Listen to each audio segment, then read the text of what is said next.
Hey, happy Sunday, everybody. It is time again for this week's layout update. Today is October 6th? Heck, I don't even know. I think October 6th, maybe the 5th. I don't know. It'll say so on the slide whenever you click on there in the topic of discussion or whatever. So I haven't really done a whole lot this week. I just been kind of running trains and taking some pictures, playing around. A couple weeks ago, not a couple weeks ago, probably last week or sometime during this past week, I threw all these trees up there and some brown cardboard behind there, and I took a couple of photos over here, and I used my AI program, software, what do you want to call it, to kind of mask all this stuff out, make the scene a little wider. I threw in a mountain back here for one of the thumbnails, and it's good enough for a thumbnail. It's not magazine quality or anything like that, but it's good enough for a thumbnail, and that's what I kind of did. Been running trains this week. If you saw the two videos I posted Tuesday and Thursday of last week, one was I think it was a 91 car train. The other was a 178 car train. I tell you what, you may think, oh, Rob, full of crap, but go check it out. Go check it out. It took me a while to get it to run right, but once I got everything tinkered and everything figured out, because car placement is key. That's all I can tell you. Other than that, haven't really been doing a lot. I've been kind of planning and just kind of having fun for once. Instead of building and worrying about models and projects and stuff, I just ran trains and worked a couple of engines really good. Picked up one or two more of these Johnny Lightning HO scale trucks, and really just having fun.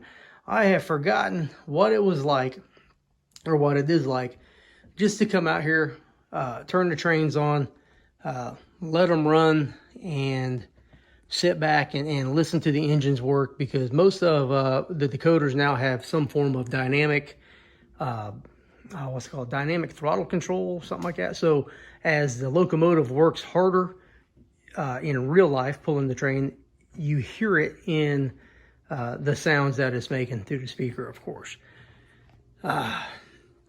It's been really fun. It's been a little taxing, you know. It's been a while since I've been engineer, conductor, train master, road master, dispatcher, yard master, and all that. And trust me, I derailed quite a few times. If you go look at the on the community side, I posted a photo of a big pile up, and I was shoving about 80 cars of these 40-foot or these 34-foot hoppers back to reconnect to the train because there was a separation. One car derailed, hit the depot. The depot did not move, and all the cars just accordion, and it was very prototypical, very prototypical. I know what I can talk about. I did not talk about this before. And back up. I have pretty much completed the river over there, and we'll go talk about that. Just running trains and having fun is all I've been doing. All right, I think I touched on this in a video here or there. I'm happy with the way the river's looking.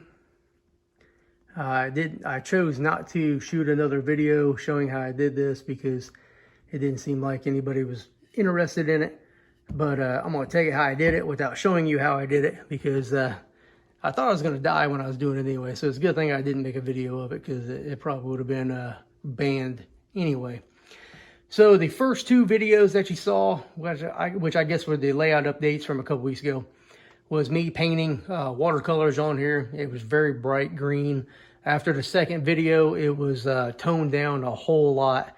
But as you can see now, there are lots of different color variations and deviations with the water. You can put some air quotes around that. We'll go back this way. And that was the reason that, you know, you go in layers, in my opinion.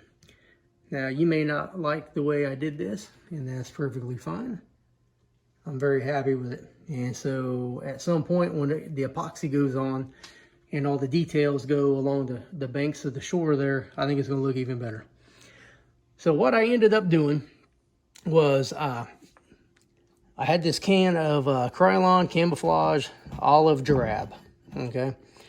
And I was almost out of my green paint, my green watercolor paint that I was using to paint on here with. And Now, last time I went to Hobby Lobby, I couldn't find any an acrylic water-based paint that I could mix with my other paints. I found some acrylics that looked okay, but they were like oil-based acrylics, if that makes sense. Because I thought they were all oil-based until I got those ones that were water-based. So I literally come out here with this spray can and started blasting away on different areas, and I had to cover the track up. My trusty respirator was me holding my breath and turning on the attic fan to ventilate the area, and I got clogged up. I had some green boogers for a day or so, but I'm very happy the way this turned out. Once again, like with the paintbrush, you want to spray, along the route of the river. You're not going to go back and forth this way. You want to go along with the river. That way there any streaks that show up could just be dirt. There's a dark spot right there that I don't know what the heck that is. I think that's where the grain showed through that one time, and I went through and I feathered the paint out. But I like it. I'm just going to leave it right there. I think it looks good. There's some real weird things in nature that people need to appreciate, and that's what I'm doing.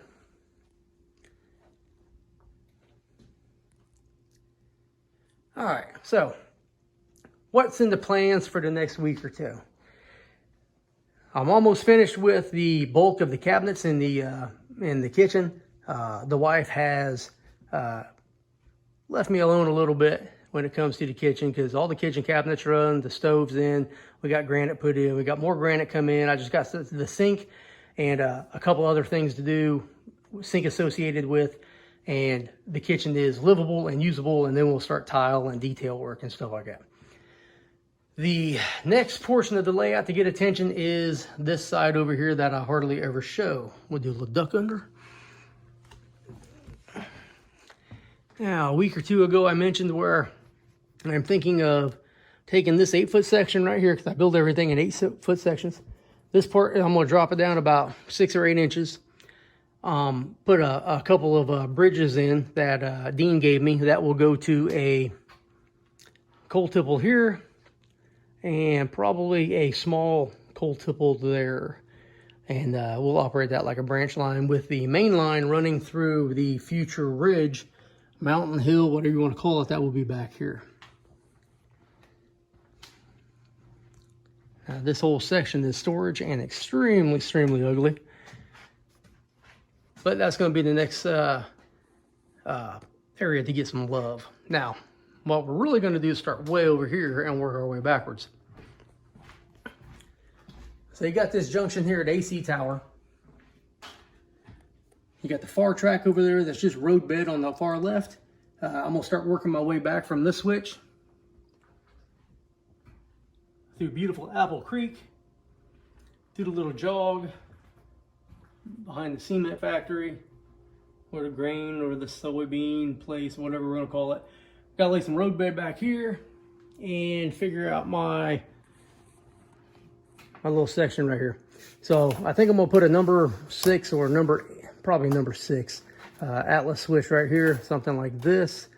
There will be an additional industry in this area that is associated with this right here. Now that's just temporary, so I'm not sure what I'm going to have there. It's either going to be grain elevator, soybeans, or concrete. Now all of them have a very similar look. I can buy the same kit, make it whatever I want, and that's what it's going to be. These silos here in the middle of the screen will probably be part of a coal tipple at some point, but I think over here will be an additional grain elevator, whatever, that's going to be right there in the middle of the screen. So there's going to be an overhead conveyor coming from here over to here somewhere, and then probably just 2 tracks right in here on this curve, and then the main lines are right there. I think that will give provide a pretty cool backdrop for some photographs in this area. Come around these 3 curves. It'll look like triple track, so I can write a story to reflect the scene.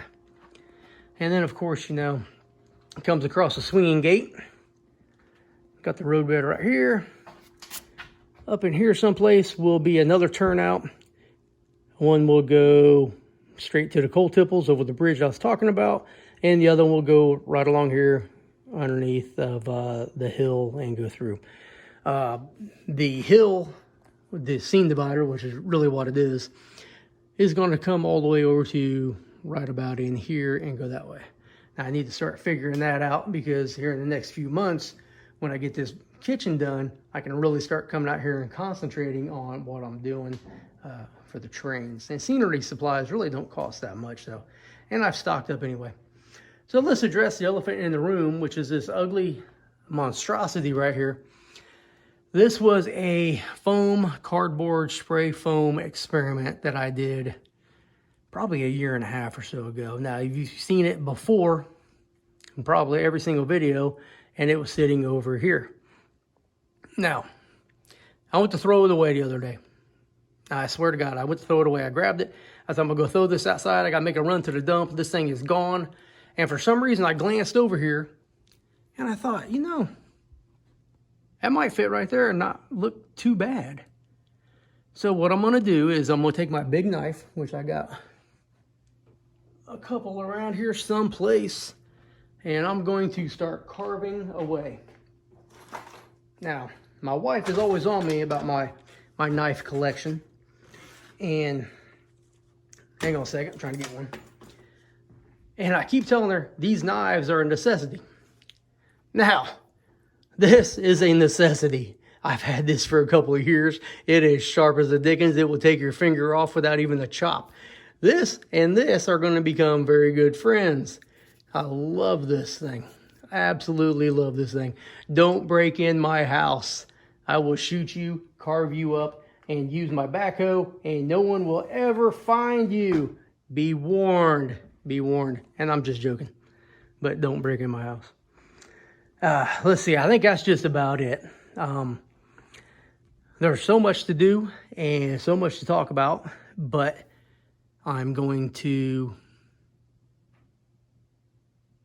close right here. Let me go and show you one last thing though, because, you know, like Jawtooth says, but wait, there's more, because I always forget something and remember at the end when I'm about done. Take this long walk.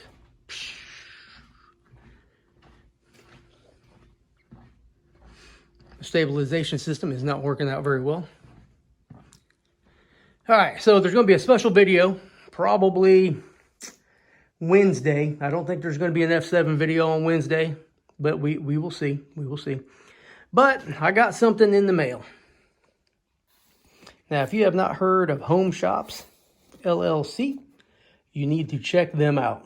Absolutely check them out. I believe the owner's name is Chris Palmieras. And so what happened was, and I'll tell you just a little gist of the story. What happened was, I decided I really like their products. They make a lot of Virginia and Ohio Central, and all these other different proto-fantasy railroads that people have created over the years. They take a tangent car and they paint them in those fantasy schemes. They have Allegheny Midland as well. You know, that's one of my favorites. So I reached out to Chris and I said, hey, I am an aspiring YouTuber. I have this many views. I have this many subscribers. Could we come to some sort of mutual agreement where maybe you could send me some cars, I can review them, that provides me content, it provides you advertising. I don't want any money, I just want an opportunity to work with you guys. And he said, yeah, sure, here you go. So he sent me a couple of coil cars, steel coil cars, and I'm going to do an unboxing. I will do a review of each car. I will tell you how much each one weighs. And I'm pretty sure they're tangent, so you know they're top quality. It's not like a Bachmann car, you know, bottom of the barrel, you know, that they just threw some paint on there. What's that called? Like a pig sow ear, or something. You know what I'm talking about. You know, lipstick on a pig, maybe. Maybe that's what I'm thinking of, lipstick on a pig. But these are quality, highly detailed, well put together, well thought out cars. And I think this is a cool opportunity for me. So check back here in a couple of days. Like, comment, subscribe, hit that notification bell so you don't miss this video of me opening this up. And I appreciate you watching.